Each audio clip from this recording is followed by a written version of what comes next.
Ini juga isu yang sedang ramai dibahas di media sosial, Ustadz. Belum lama ada seorang dai, Ustadz, yang menyebabkan syubhat di tengah-tengah kita dengan memberikan tafsiran sendiri tentang surah pemusik, Ustadz. Yang akhirnya menafsirkan bahwa musik ini tidak haram, Ustadz. Nah ini bagaimana pendapat antum, Ustadz? Saya bukan sebutin pendapat saya, ya. Tapi hampir mayoritas ulama termasuk Imam 4 mengharamkan. Ini bukan hal yang baru nih, bukan pendapat baru. Dan memaknakan syuara atau penyair itu adalah pemusik, ini keliru ini. Dalam bahasa Arab juga sudah jelas perbedaan mana penyair, mana penyanyi, kan gitu. Tidak selamanya juga penyair itu bisa penyanyi. Apalagi di masa dulu, penyair itu memang cuma susun penyair syair saja, gitu kan. Bahkan dibedakan juga dalam istilah bahasa Arab penyair sama penyanyi itu sendiri. Ya, sampai hari ini dalam kosakata bahasa Arab berbeda. Kalau dalam masalah hal ini tentunya saya bukan mendapat pendapat baru ya, tapi insya Allah coba saya bacakan beberapa yang saya tahu berhubungan dengan masalah pendapat-pendapat ulama. Ya, ada perkataan Abdullah bin Umar radhiyallahu anhu. Beliau meninggal wafat tahun 73 Hijriah, sahabat masyhur. Beliau mengatakan, ya, pada saat melewati sekelompok orang, terjemahnya saja, melewati sekelompok orang yang sedang melakukan ihram, mau umrah, mau haji. Lalu kemudian di antara mereka ada seorang yang bernyanyi, sambil ihram, sambil dia bernyanyi. Maka kata Abdullah bin Umar kepada orang yang bernyanyi itu, ingatlah, aku berdoa kepada Allah, semoga doa-doamu tidak diterima. Abdullah bin Umar mendoakan si penyanyi itu supaya doanya tidak diterima. Ya. Begitu juga dengan Abdullah bin Abbas radhiyallahu anhu yang meninggal tahun 68 Hijriah. Beliau mengatakan seluruh alat-alat musik atau ma'azif hukumnya haram. Bahkan beliau mengatakan beduk, gendang dan sejenisnya juga serta seruling masuk dalam hukum haram. Ini perkataan sahabat, ya. Ini teman-teman bisa melihat tentunya tidak asing di dalam buku-buku yang sangat masyhur. Seperti misalnya, kalau tadi pendapat Abdullah bin Umar itu dari kitab Zammul Malahi. Ya. Zammul Malahi di nomor 17, di halaman 17 dan juga Talbis Iblis yang tulis oleh Ibnu Qayyim di halaman 240. Ya. Kemudian juga kalau yang tadi Abdullah bin Abbas radhiyallahu anhuma yang mengatakan haram alat-alat musik atau ma'azif itu diriwayatkan oleh Al-Baihaqi dalam sunan beliau serta juga disahihkan oleh para ulama. Ya. Begitu juga dinukil pendapat-pendapat para ulama-ulama yang masyhur dari Imam 4 pun sama. Pendapat-pendapat mereka mungkin ini kalau saya ingin bahas cukup panjang tapi teman-teman bisa nanti melihat ya. Tapi kita coba mulai dulu dari kalau dari generasi setelah sahabat ada Umar bin Abdul Aziz yang beliau wafat tahun 101 Hijriah ya. Beliau jadi khalifah waktu itu tahun 99 selama 2 tahun sampai 101. Beliau mengatakan pada saat menulis surat kepada guru anaknya. Beliau mengatakan kepada guru anaknya, hendaklah yang pertama kali engkau tanamkan keyakinan pada anak-anakku dari akhlakmu adalah membenci alat-alat musik. Adik Umar bin Aziz berkata kepada guru anak-anaknya, yang paling pertama kau sampaikan kepada anakku, kau harus tunjukkan kalau kau benci musik itu. Ya. Yang pertama, sesuatu yang dimulai dari syaitan dan akibatnya ialah mendapatkan kemurkaan dari Allah yang Maha Pengasih. Karena sungguhnya telah sampai kepadaku dari para ulama yang terpercaya bahwa menghadir alat-alat musik dan mendengarkan nyanyian serta menyukainya akan menumbuhkan kemunafikan dalam hati. Ini perkataan Umar bin Abdul Aziz tahun 101 Hijriah meninggalnya. Kita sekarang 1445 Hijriah. Ini masih generasi awal ya. Beliau mengatakan karena nyanyian serta menyukainya akan menumbuhkan kemunafikan dalam hati. Sebagaimana air menumbuhkan rumputan.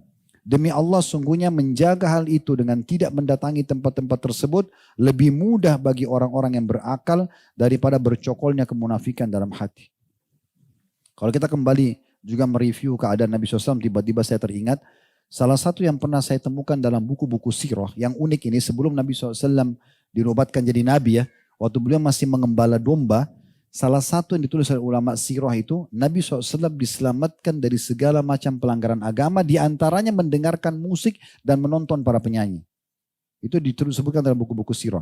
Satu waktu disebutkan dalam buku-buku sirah itu beliau pernah mendengarkan dari teman-temannya pengembala-pengembala.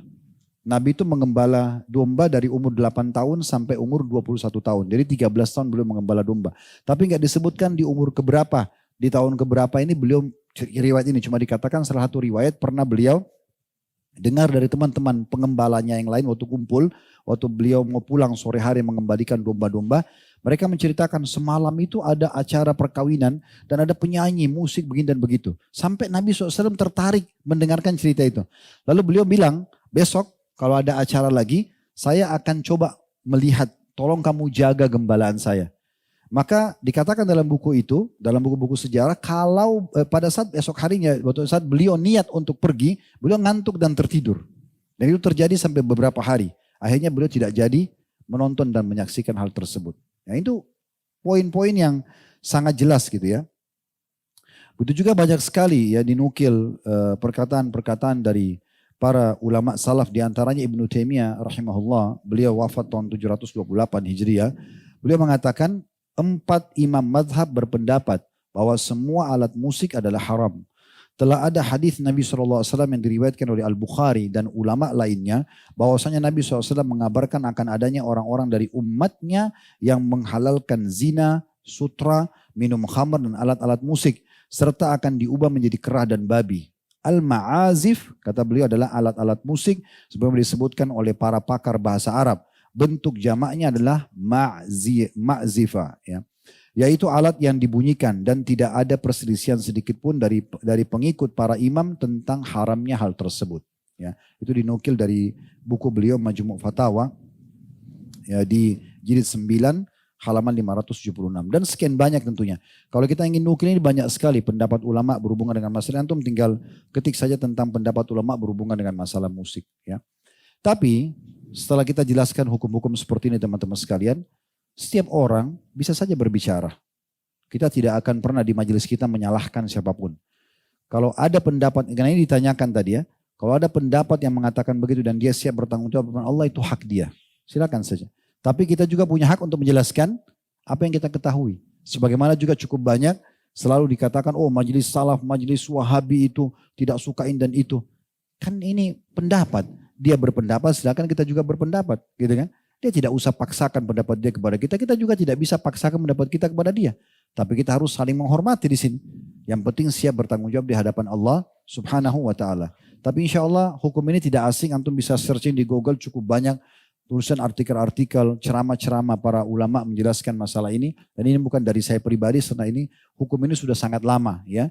Dan cukuplah sumpahnya Abdullah bin Mas'ud radhiyallahu anhu tentang tafsir salah satu ayat Al-Quran, wa minan nasi ma yashtari lahwal hadits yudillah nasa an sabilillah, dan ada sebagian orang memperjualbelikan perkataan-perkataan untuk menyesatkan manusia dari jalan Allah. Beliau bersumpah demi Allah yang dimaksud adalah musik. Beliau bersumpah begitu. Dalam sebuah asar dinukil oleh Ibnu Qayyim rahimahullah dalam buku beliau Hadil Arwah ya. Beliau mengatakan salah satu statement yang ini asar ya. Pernah ada orang-orang dari Irak datang bertemu dengan Ummul Mukminin Aisyah radhiyallahu anha. Lalu mereka menanyakan tentang masalah gempa. Wahai Ummul Mukminin, ada gak informasi dari Rasulullah SAW tentang gempa? Lalu beliau mengatakan, ada. Bila orang-orang sudah menghalalkan khamar, zina, dan para penyanyi-penyanyi sudah tampil, maka Allah akan murka di atas langit sana. Kemudian Allah perintahkan bumi untuk menggoncangkan dirinya. Terjadi gempa. Itu perkataan Ummul Mukminin Aisyah radhiyallahu anha. Dan ini sudah kita bedah di buku Ibnu Qayyim rahimahullah. Jadi dan kalau mereka tinggalkan kata Aisyah radhiyallahu anha, maka Allah akan suruh bumi untuk tentram kembali. Berarti kan ada masalahnya di situ.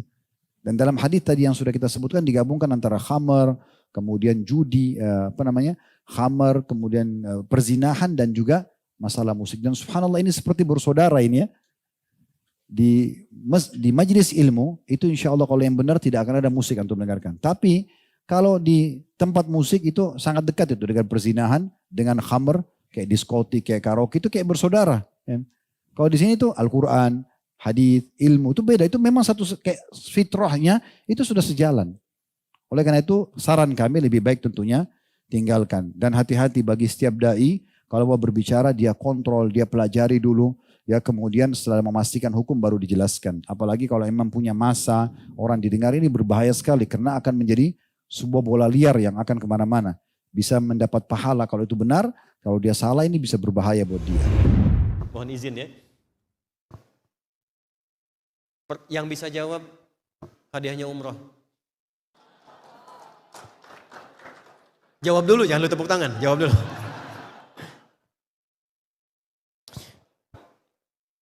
Wa minan nasi.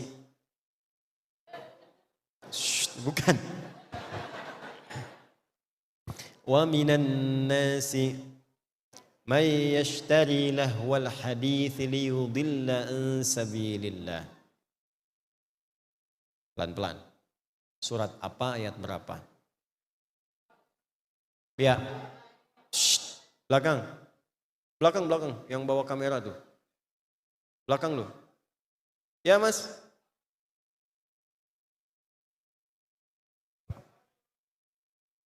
Surat Luqman ayat?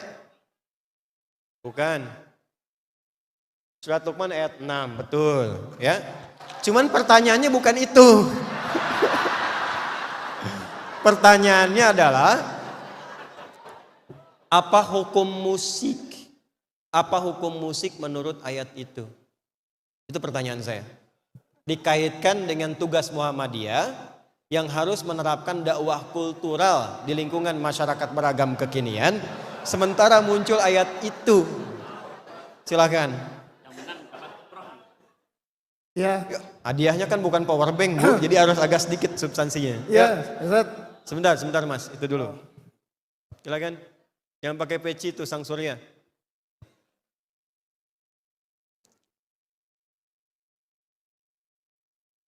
Ya Mas, namanya siapa, dari mana? Nama saya Ali Wartadinata dari Depok. Hukum musik mubah. Oh ini ngarang ini. Menurut ayat tadi. Oh, kalau melalaikan dia haram. Artinya melalaikan kita dari perintah-perintah Allah dan melalaikan kita dari tugas sebagai hamba Allah, maka dia menjadi haram musik itu. Tapi kalau musik itu membangkitkan semangat kita berjuang di jalan Allah dan berdakwah, maka itu menjadi sesuatu yang mubah. Tahan mic-nya. Dengar baik-baik ya. Ibnu Abbas radhiyallahu taala anhuma itu mengomentari ayat ini dengan mengatakan yang dimaksud ayat ini musik. Perhatikan terjemahannya. Ada orang-orang yang memadatkan aktivitasnya hanya untuk mengajak orang lain pada hal yang tidak bermanfaat dan banyak menyesatkan orang-orang dari jalan Allah. Dikomentarilah oleh Ibnu Abbas yang dimaksud ayat ini adalah musik. Anda sepakat nggak? Awas, ini Ibnu Abbas loh. Ya, sepakat. Sepakat. Jadi hukum musik apa? Haram. Nah, sebentar. Ini yang mau saya perdalam. Karena keluar dari ruangan ini, Anda akan menemukan dua persepsi. Bahkan tiga. Yang langsung mengharamkan secara mutlak. Pokoknya musik gak boleh. Gak boleh, haram hukumnya. Udah gitu handphonenya bunyi. Tang ting tung ting, tang ting tung, tang ting tung. Repot. Misal, contoh ya. Nanti silahkan cek. Dalilnya ayat ini. Dalilnya ayat ini. Nanti ada yang membolehkan mutlak. Mutlak boleh. Ya. Dan yang tengah-tengah itu yang mengklasifikasikan mana boleh, mana tidak. Betul. Yang ayat 6 surat Luqman ini adalah ayat yang mengharamkan musik. Tapi genre yang mana dari 7 tadi, itu yang dimaksud yang melalaikan. Ulama sepakat kalau para ahli bahasa lebih mendetailkan lagi. Yang dimaksud lahwun itu, itulah yang khamriyat. Itulah yang, ghazaliyat. Itulah yang kemudian mengajak kepada nilai-nilai keburukan. Sisanya di luar itu tidak masuk kepada kategori lahwal hadis. Musik yang diikat dengan lahwun itu yang diharamkan. Dan kebanyakan mengutip Ibnu Abbas ya setengah-setengah. Yang di Luqman dikutip, yang di Asy-Syu'ara tidak dikutip. Karena komentar Ibnu Abbas ketika menafsirkan yang di Asy-Syu'ara ayat 227 khususnya, beliau menyampaikan apa yang disampaikan oleh beliau. Inilah yang dimaksudkan musik yang benar. Illalladzina amanu. Jelas sampai sini? Jadi kalau ada yang mengatakan, kenapa di Muhammadiyah masuk ada musik? Kenapa Masjid Sang Surya ada musiknya? Maka jawabannya, kami masuk golongan Asy-Syu'ara 227. Illal ladzina amanu. Jelas? Ya, umrah untuk yang di sana. Satu orang. Insyaallah. Ya. Sampai Cengkareng ya. Terima kasih sementara. Ya Mas, tolong dicatat staf saya ya. Dari mana tadi Mas Dika ya. Assalamualaikum warahmatullahi wabarakatuh. Waalaikumsalam warahmatullahi wabarakatuh. Tepuk tangan untuk kedua kalinya.